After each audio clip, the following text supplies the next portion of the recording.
Hi, I'm Emily Agnew.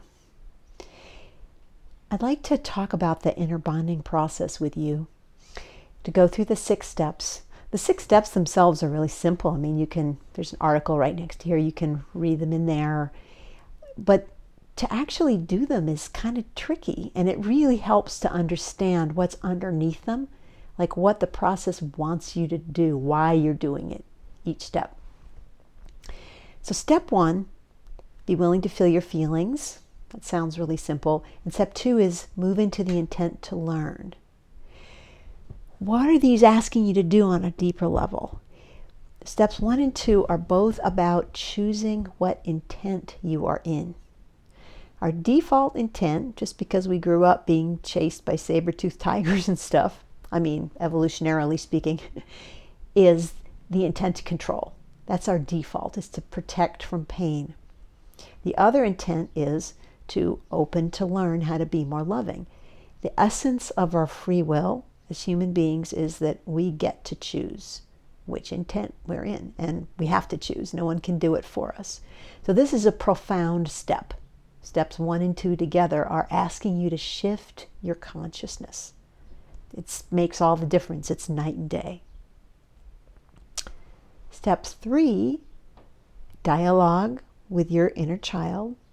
Step 4, dialogue with your higher guidance, which I call spiritual intuition, are dialogue steps. That's obvious. But let's look at it on a deeper level. What are they asking you to do?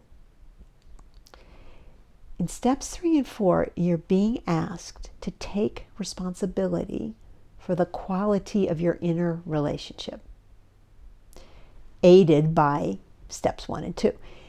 If you don't take responsibility, if you stay in your default of controlling, then you're going to numb on your feelings, ignore them. You're not going to listen, right? You can't have a meaningful inner conversation with yourself if you're trying to control what comes out. So again, this is another really profound shift. It's moving into a much higher level of self-responsibility. Now, step 5 is take loving action. And step 6 is evaluate the action. These are the rubber hits the road steps, right? It doesn't matter how much you dialogue and get the truth and learn the truth of false beliefs and find out what action you should take if you don't take the action, right? And here's the thing. Inner bonding is about moving into the intent to learn and opening to love in the face of fear. Unfortunately, not I nor anyone can tell you, oh yeah, we'll help you get through all your fear and then you can take action. You have to be willing to act in the face of fear. I've taken action. Once I had to tell someone something I knew he was going to be really not happy to hear. And in fact, I was in court soon thereafter, and I was shaking in my boots to tell this person this thing. But after I told them, I knew that it was the right thing, even though my body was shaking. That's what I mean by opening to love in the face of fear. So those are the 6 steps.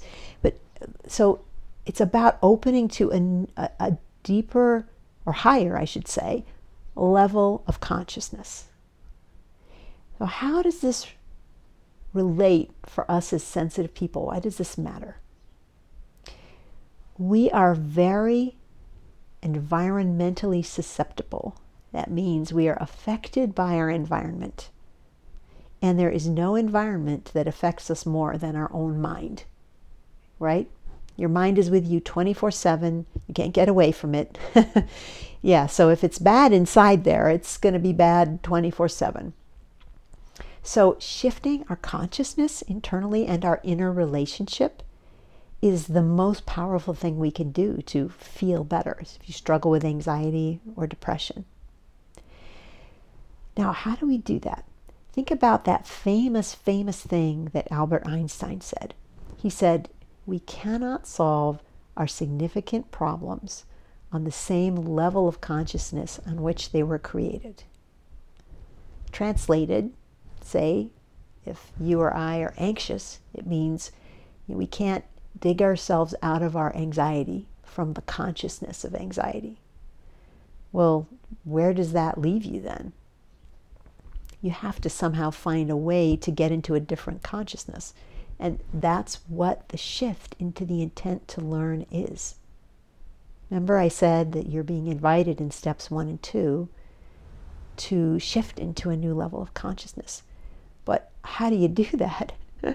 It's actually kind of an act of grace. It's like by opening to spirit in effect and saying, help me move into the intent to learn. So in that regard, inner bonding is not so much, a list of steps. It's more like a daisy. If you put your spiritual intuition in the center, like the yellow center of the daisy, just really being committed to lead a spirit-led life is what it is.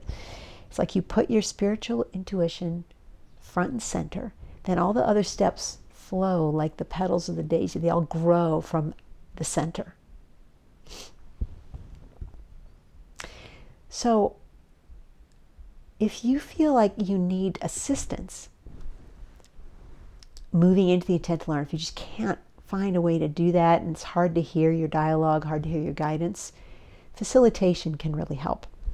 And if you want to find out more about doing that with me, just go to the one-on-one sessions page under the services tab, and you can contact me to schedule a complimentary 20-minute call in which you can give me a sense of your issues, and I can give you a sense of how I might be able to support you. In the meantime, there's more information about the inner bonding process here on this page. Thanks for listening.